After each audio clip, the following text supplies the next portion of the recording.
शुक्लाम्बरधरम् विष्णुम् शशिवर्णम् चतुर्भुजम् प्रसन्नवदनम् ध्यायेत् सर्वविघ्नोपशान्तये व्यासम् वसिष्ठनप्तारम् शक्तेः पौत्रमकल्मषम् पराशरात्मजम् वन्दे शुकतातम् तपोनिधिम् व्यासाय विष्णुरूपाय व्यासरूपाय विष्णवे नमो वै ब्रह्मनिधये वासिष्ठाय नमो नमः अविकाराय शुद्धाय नित्याय परमात्मने सदैकरूपरूपाय विष्णवे सर्वजिष्णवे यस्य स्मरणमात्रेण जन्म संसारबन्धनात् विमुच्यते नमस्तस्मै विष्णवे प्रभविष्णवे ॐ नमो विष्णवे प्रभविष्णवे। श्रीवैशम्पायन उवाच श्रुत्वा धर्मानशेषेण पावनानि च सर्वशः युधिष्ठिरः शान्तनवम् पुनरेवाभ्यभाषत। युधिष्ठिर उवाच किमेकम् दैवतम् लोके किम् वाप्येकम् परायणम् स्तुवन्तः कङ्कमर्चन्तः प्राप्नुयुर्मानवा शुभम् को धर्मः सर्वधर्माणाम् भवतः परमो मतः किम् जपन्मुच्यते जन्तुर्जन्म संसारबन्धनात्। श्रीभीष्म उवाच जगत्प्रभुम् देवदेवमनन्तम् पुरुषोत्तमम् स्तुवन्नाम सहस्रेण पुरुषः सततोत्थितः तमेव चार्चयन् नित्यम् भक्त्या पुरुषमव्ययम् ध्यायन् स्तुवन् नमस्यम् च यजमानस्तमेव च अनादिनिधनम् विष्णुम् सर्वलोकमहेश्वरम् लोकाध्यक्षम् स्तुवन् नित्यम् सर्वदुःखातिगो भवेत् ब्रह्मण्यम् सर्वधर्मज्ञम् लोकानाम् कीर्तिवर्धनम् लोकनाथम् महद्भूतम् सर्वभूतभवोद्भवम् एष मे सर्वधर्माणाम् धर्मोऽधिकतमो मतः यद्भक्त्या पुण्डरीकाक्षम् स्तवैरच्चेन्नरः सदा परमम् यो महत्तेजः परमम् यो महत्तपः परमम् यो महद्ब्रह्म परमम् यः परायणम् पवित्राणाम् पवित्रम् यो मङ्गलानाम् च मङ्गलम् दैवतम् देवतानाम् च भूतानाम् यो व्ययः यतः सर्वाणि भूतानि भवन्त्यादियुगागमे यस्मिंश्च प्रलयम् यान्ति पुनरेव युगक्षये तस्य लोकप्रधानस्य जगन्नाथस्य भूपते विष्णोर्नाम सहस्रम् मे शृणु पापभयापहम् यानि नामानि गौणानि विख्यातानि महात्मनः ऋषिभिः परिगीतानि तानि वक्ष्यामि भूतये ऋषिर्नाम्नाम् सहस्रस्य वेदव्यासो महामुनिः छन्दोऽनुष्टुप् तथा देवो भगवान् देवकीसुतः अमृतांशुद्भवो बीजम् शक्तिर्देवकी नन्दनः त्रिसामाहृदयम् तस्य शान्त्यर्थे विनियुज्यते विष्णुम् जिष्णुम् महाविष्णुम् प्रभविष्णुम् महेश्वरम् अनेकरूपदैत्यान्तम् नमामि पुरुषोत्तमम् अस्य श्रीविष्णोर्दिव्यसहस्रनामस्तोत्रमहामन्त्रस्य श्रीवेदव्यासो भगवान् ऋषिः अनुष्टुप्छन्दः श्रीमहाविष्णुः परमात्मा श्रीमन्नारायणो देवता अमृतांशुद्भवो भानुरिति बीजम् देवकी नन्दन श्रेष्ठेति शक्तिः उद्भवः क्षोभणो देव इति परमो मन्त्रः शङ्खबृन्नन्दकी चक्रीति कीलकम् शार्ङ्गधन्वा गदाधर इत्यस्त्रम् रथाङ्गपाणिरक्षोभ्य इति नेत्रम् त्रिसामासामगः सामेति कवचम्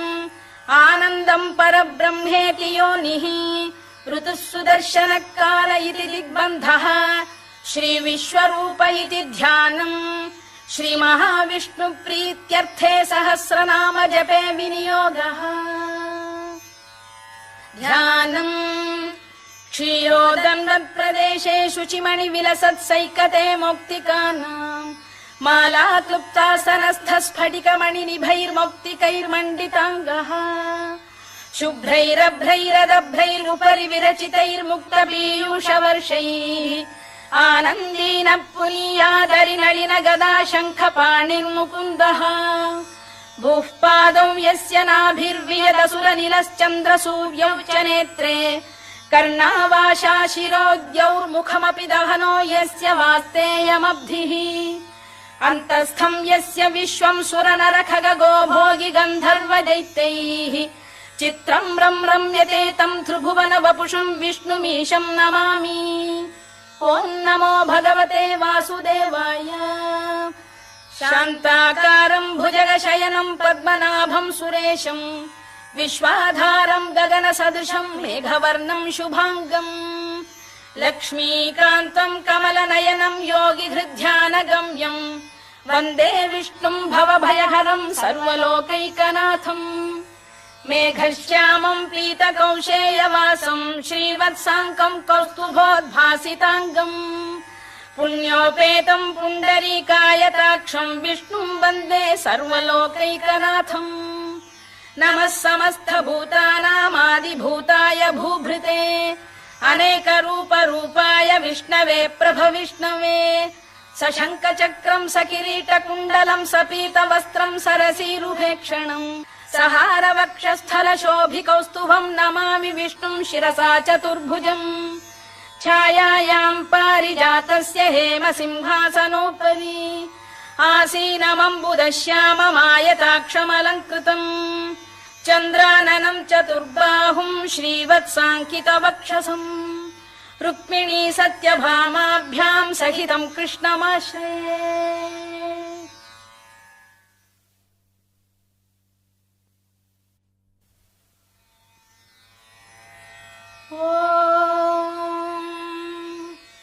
विश्वम् विष्णुर्वषत्कारो भूतभव्य भवत्प्रभुः भूतकृद्भूतभृद्भावो भूतात्मा भूतभावनः भूतात्मा परमात्मा च मुक्तानाम् परमागतिः अव्ययः पुरुषः साक्षी क्षेत्रज्ञोऽक्षर एव च योगो योगविदाम् नेता प्रधानपुरुषेश्वरः नारसिंहवपुः श्रीमान् केशवः पुरुषोत्तमः सर्वः शर्वः शिवस्थाणुर्भूतादिर्निधिरव्ययः सम्भवो भावनो भर्ता प्रभवः प्रभुरीश्वरः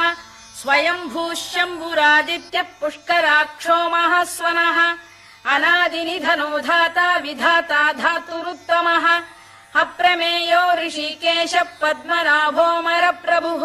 विश्वकर्मा मनुस्पष्टा स्थविष्ठस्थविरो ध्रुवः अग्राह्यः शाश्वतः कृष्णो लोहिताक्षप्रदर्दनः प्रभूतस्त्रिककुब्धाम पवित्रम् मङ्गलम् परम् ईशानप्राणद प्राणो ज्येष्ठः श्रेष्ठः प्रजापतिः हिरण्यगर्भो भूगर्भो माधवो मधुसूदनः ईश्वरो विक्रमी धन्वी मेधावी विक्रमक्रमः अनुत्तमो दुराधर्ष कृतज्ञ कृतिरात्मवान् सुरेशः शरणम् शर्म विश्वरेता प्रजाभवः अधः संवत्सरो व्याल प्रत्ययः सर्वदर्शनः अजः सर्वेश्वरः सिद्धः सिद्धिः सर्वादिरच्युतः वृषाकपिरमेयात्मा सर्वयोगविनिसृतः वसुर्वसुमनः सत्यः समात्मा संमितः समः अमोघः पुण्डरीकाक्षो वृषकर्मा वृषाकृतिः रुद्रो बहुशिरा बभ्रुर्विश्वयोनिः शुचिश्रवाः अमृतः शाश्वतस्थाणुर्वरारोहो महातपाः सर्वगः सर्वविद्भानुर्विश्वक्सेनो जनार्दनः वेदो वेदविदव्यङ्गो वेदाङ्गो वेदवित्कविः लोकाध्यक्षः सुराध्यक्षो धर्माध्यक्षः कृताकृतः चतुरात्मा चतुर्व्यूहश्चतुर्दंष्टश्चतुर्भुजः भ्राजिष्णुर्भोजनम् भोक्ता सहिष्णुर्जगदादिजः अनघो विजयो जेता विश्वयोनिः पुनर्वसुः उपेन्द्रो वामनः प्रांशुरमोघः शुचिरूर्जितः अतीन्द्रः सङ्ग्रहः सर्गो धृतात्मा नियमो यमः वेद्यो वैद्यः सदा योगी वीरः माधवो मधुः अतीन्द्रियो महामायो महोत्साहो महाबलः महाबुद्धिर्महावीर्यो महाशक्तिर्महाद्युतिः अनिर्देश्य वपुः श्रीमान् अमे आत्मा महादृधृत् महेश्वासो महीभर्ता श्रीनिवासः सताङ्गतिः अनिरुद्धः सुरानन्दो गोविन्दो गोविदाम्पतिः मरीचिर्दमनो हंसः सुपर्णो भुजगोत्तमः हिरण्यनाभः सुतपाः पद्मनाभः प्रजापतिः अमृत्युः सर्वदृक्सिंहः सन्धाता सन्धिमान् स्थिरः अजो दुर्मर्षणः शास्ता विश्रुतात्मा सुरारिः गुरुर्गुरुतमो धाम सत्यः सत्यपराक्रमः निमिषो निमिषस्रग्वी वाचस्पतिरुदारधीः अग्रणीर्ग्रामणी श्रीमान् न्यायो नेता समीरणः सहस्रमूर्धा विश्वात्मा सहस्राक्षः सहस्रपात् आवर्तनो निवृत्तात्मा संवृतः सम्प्रमर्दनः अधः संवर्तको भङ्गिरनिलो धरणीधरः सुप्रसाद प्रसन्नात्मा विश्वधृक् विश्वभुग्विभुः सत्कर्ता सत्कृतः साधुर्जह्नुर्नारायणो नरः असङ्ख्येयो प्रमेयात्मा विशिष्टः शिष्टकृच्छुचिः सिद्धार्थ सिद्ध संकल्पः सिद्धिदः सिद्धिसाधनः वृषाही वृषभो विष्णुर्वृषपर्वा वृषोदरः वर्धनो वर्धमानश्च विविक्तः श्रुतिसागरः सुभुजो दुर्धरो वाग्मी महेन्द्रो वसुदो वसुः नैकरूपो बृहद्रूपः शिपिविष्टप्रकाशनः ओजस्तेजोद्युतिधरः प्रकाशात्मा प्रतापनः वृद्धस्पष्टाक्षरो मन्त्रश्चन्द्रांशुर्भास्करद्युतिः अमृतांशुद्भवो भानुः शशबिन्दुः सुरेश्वरः औषधम् जगतः सेतुः सत्यधर्मपराक्रमः भूतभव्यभवन्नाथः पवनः पावनो नलः कामः कामकृत्कान्तः कामः कामप्रदप्रभुः युगादिकृद्युगावर्तो नैकमायो महाशनः अदृश्यो व्यक्तरूपश्च सहस्रजिदनन्तजित् इष्टो विशिष्टः शिष्टेष्टः शिखण्डी नघुषो वृषः क्रोधः क्रोधकृत्कर्ता विश्वबाहुर्महीधरः अच्युत प्रथित प्राण प्राणदो वासवानुजः अपां निधिरधिष्ठानमप्रमत्त प्रतिष्ठितः स्कन्द स्कन्दधरो धुर्यो वरदो वायुवाहनः वासुदेवो बृहद्भानुरादिदेवः पुरन्दरः अशोकस्तारणस्तारः शूरः शौरिर्जनेश्वरः अनुकूलः शतावर्तः पद्मी पद्मनिभेक्षणः पद्मनाभोरविन्दाक्षः पद्मगर्भः शरीरभृत् महर्धिर्वृद्धो वृद्धात्मा महाक्षो गरुडध्वजः अतुलः शरभो भीमः समयज्ञो हविर्हरिः सर्वलक्षणलक्षण्यो लक्ष्मीवान् समितिञ्जयः विक्षरो रोहितो मार्गो हेतुर्दामोदरः सः महीधरो महाभागो वेगवानमिताशनः उद्भवः क्षोभणो देवः श्रीगर्भः परमेश्वरः करणम् कारणम् कर्ता विकर्ता गहनो गुहः व्यवसायो व्यवस्थानः संस्थानस्थानदो ध्रुवः परधिः परमस्पष्टस्तुष्टः पुष्टः शुभेक्षणः रामो विरामो विरतो मार्गो नेयोनयोनयः वीरः शक्तिमताम् श्रेष्ठो धर्मो धर्मविदुत्तमः वैकुण्ठः पुरुष प्राण प्राणद प्रणवपृतुः हिरण्यगर्भः शत्रुघ्नो व्याप्तो वायुरधोक्षजः ऋतुः सुदर्शनकालः परमेष्ठी परिग्रहः उग्रः संवत्सरो दक्षो विश्रामो विश्वदक्षिणः विस्तारस्थावरस्थाणुः प्रमाणम् बीजमव्ययम् अर्थोऽनर्थो महाकोशो महाभोगो महाधनः अनिर्विण्णस्थविष्ठो भूर्धर्मयूपो महामखः नक्षत्रनेमिर्नक्षत्री क्षमः क्षामः समीहनः यज्ञयुज्यो महेज्यश्च क्रतुः सत्रम् सताम् गतिः सर्वदर्शी विमुक्तात्मा सर्वज्ञो ज्ञानमुत्तमम् सुव्रतः सुमुखः सूक्ष्मः सुघोषः सुखदः सुहृद् मनोहरो जितक्रोधो वीरबाहुर्विदारणः स्वापनः स्ववशो व्यापी नैकात्मा नैककर्मकृत् वत्सरो वत्सलो वत्सी रत्नगर्भोधनेश्वरः धर्मकृद्धर्मकृद्धर्मी सरसक्षरमक्षरम् अविज्ञाता सहस्रांशुर्विधाता कृतलक्षणः गभस्तिनेमिः सत्तस्तः सिंहो भूतमहेश्वरः आदिदेवो महादेवो देवेशो देवभृद्गुरुः उत्तरो गोपतिर्गोप्ता ज्ञानगम्यः पुरातनः शरीरभूतभृद्भोक्ता कपीन्द्रो भूरि दक्षिणः सोमपो मृतपः सोमः पुरुजित् पुरुसत्तमः विनयो जयः सत्यसन्धो दाशार्हः सात्वताम् पतिः जीवो विनयिता साक्षी मुकुन्दोमित विक्रमः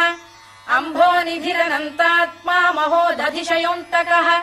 अजो महार्घः स्वाभाव्यो जिता मित्र प्रमोदनः आनन्दो नन्दनो नन्दः सत्यधर्मात्रिविक्रमः महर्षि कपिलाचार्य कृतज्ञो मेदिनीपतिः त्रिपदस्त्रिदशाध्यक्षो महाशृङ्गकृतान्तकृत् महावराहो गोविन्दः सुषेणः कनकाङ्गनी गुह्यो गभीरो गहनो गुप्तश्चक्रगदाधरः मेधास्वाङ्गो जितकृष्णो दृढः सङ्कर्षणोच्युतः वरुणो वारुणो वृक्षः पुष्कराक्षो महामनाः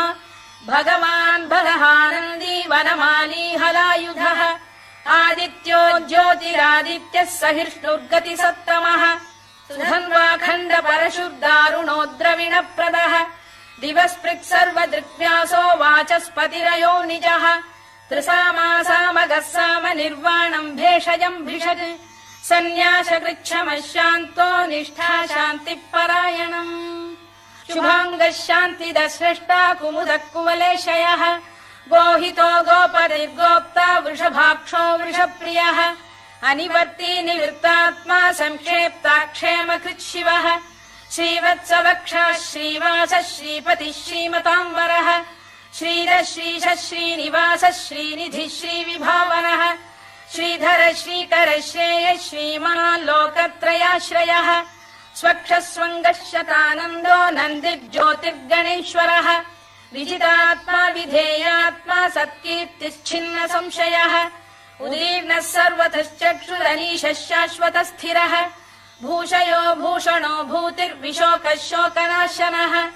अर्चिष्मानर्चितः कुम्भो विशुद्धात्मा विशोधनः अनिरुद्धो प्रतिरथ प्रद्युम्नोमित विक्रमः कालनेमिनिः वीरः शौरिः शूरजनेश्वरः त्रिलोकात्मा त्रिलोकेशः केशवः केशिहा हरिः कामदेवः कामपालः कामी कान्तकृतागमः अनिर्देश्य वपुर्विष्णुर्वीरोऽनन्तो धनञ्जयः ब्रह्मण्यो ब्रह्मकृद्ब्रह्मा ब्रह्म ब्रह्मविवर्धनः ब्रह्मविब्राह्मणो ब्रह्मी ब्रह्मज्ञो ब्राह्मणप्रियः महाक्रमो महाकर्मा महातेजा महोरगः महाक्रतुर्महायज्वा महायज्ञो महाहविः स्तव्यस्तव प्रियस्तोत्रम् स्तुतिस्तोतारणप्रियः पूर्णः पूरयिता पुण्यः पुण्यकीर्तिरनामयः मनोजवस्तीर्थकरो वसुरेता वसुप्रदः वसुप्रदो वासुदेवो वसुर्वसुमनाहविः सद्गतिः सत्कृतिः सत्ता सद्भूतिः सत्परायणः शूरसेनो यदुश्रेष्ठः सन्निवासः सुयामुनः भूतावासो वासुदेवः सर्वासु निलयो नलः दर्पः दर्पदो दृप्तो दुर्धरोऽथापराजितः विश्वमूर्तिर्महामूर्तिर्दीप्तमूर्तिरमूर्तिमान् अनेकमूर्तिरव्यक्तः शतमूर्तिः शताननः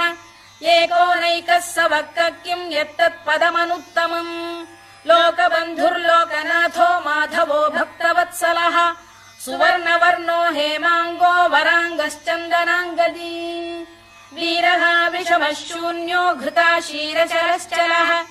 अमानी मानदो मान्यो लोकस्वामी त्रिलोकधृत्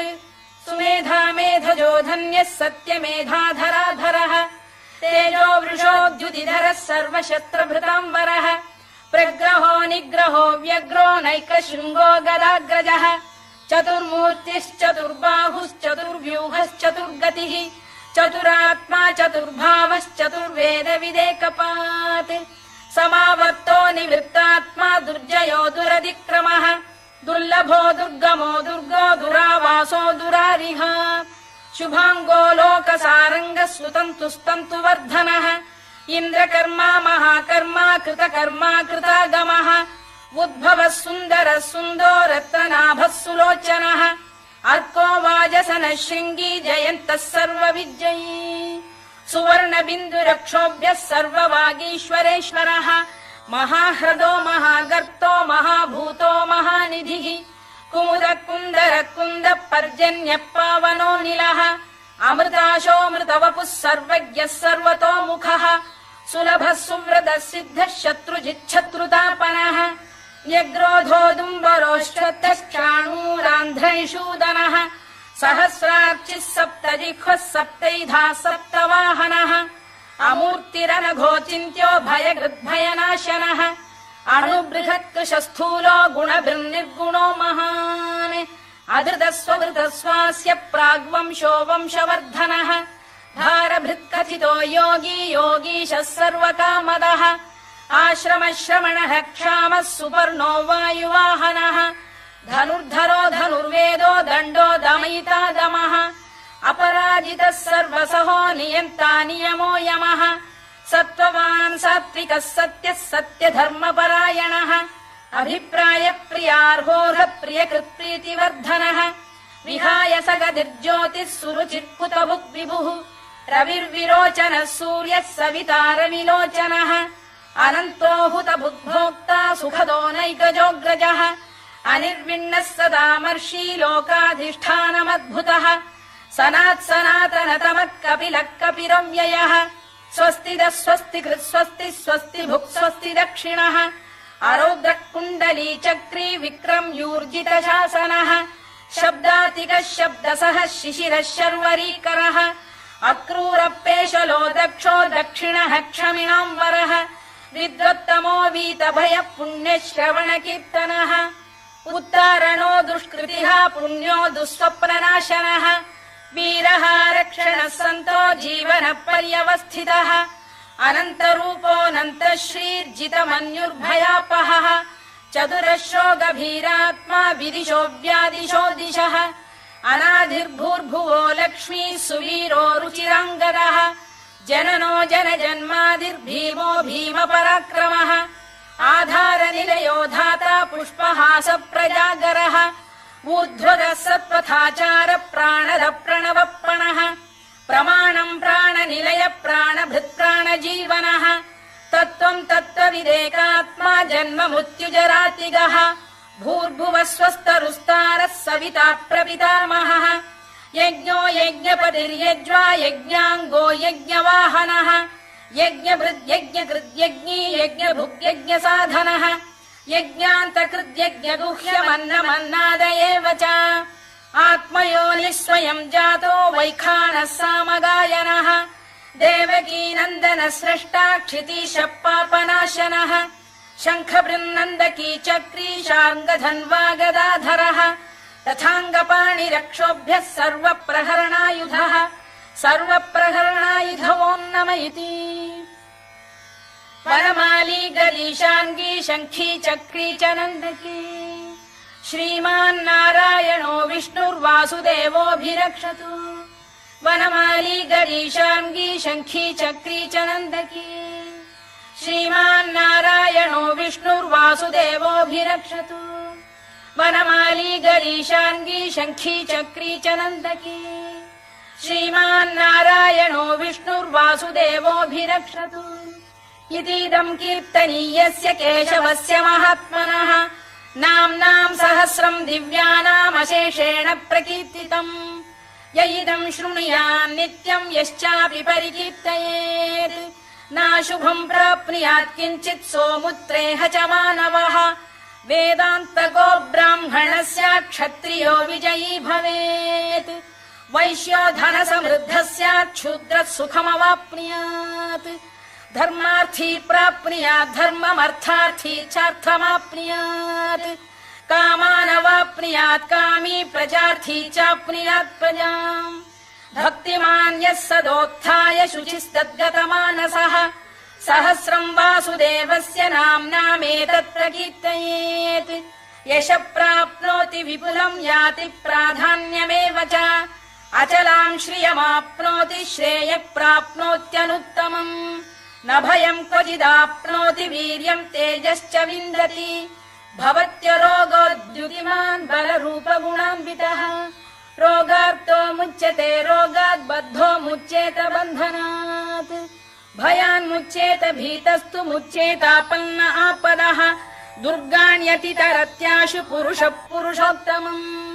स्तुवन्नाम सहस्रेण नित्यम् भक्तिसमन्वितः वासुदेवाश्रयो मर्त्यो वासुदेवपरायणः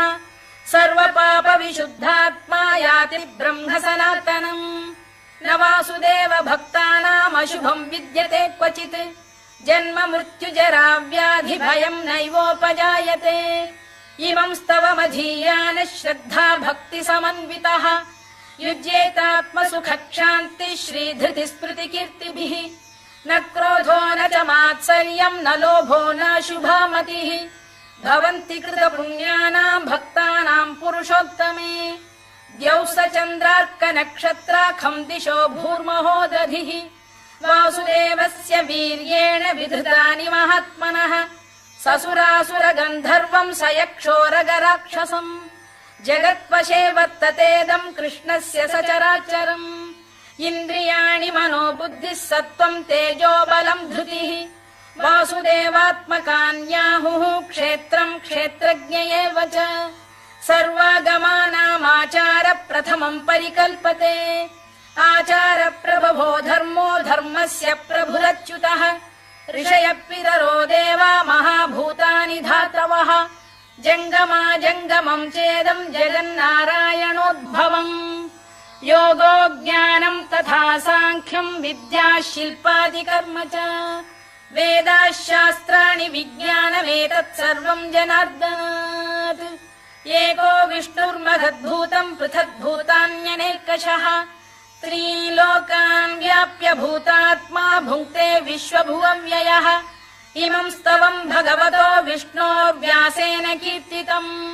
पठेद्य इच्छेत् पुरुषः श्रेयत् प्राप्तुम् सुखानि च विश्वेश्वरमजम् देवम् जगतः प्रभुमव्ययम् भजन्ति ये पुष्कराक्षम् न ते यान्ति पराभवम् न ते यान्ति पराभवम् ओन्नम इति अर्जुनोवाच पद्मपत्र विशालाक्ष पद्मनाभसुरोत्तमा भक्तानामनुरक्तानाम् त्राता भव जनार्दन श्रीभगवानुवाच यो माम् नाम सहस्रेण स्तोतुमिच्छति पाण्डव सोऽहमेकेन श्लोकेन स्तुत एव न संशयः स्तुत एव न संशयोन्नम इति व्यास उवाच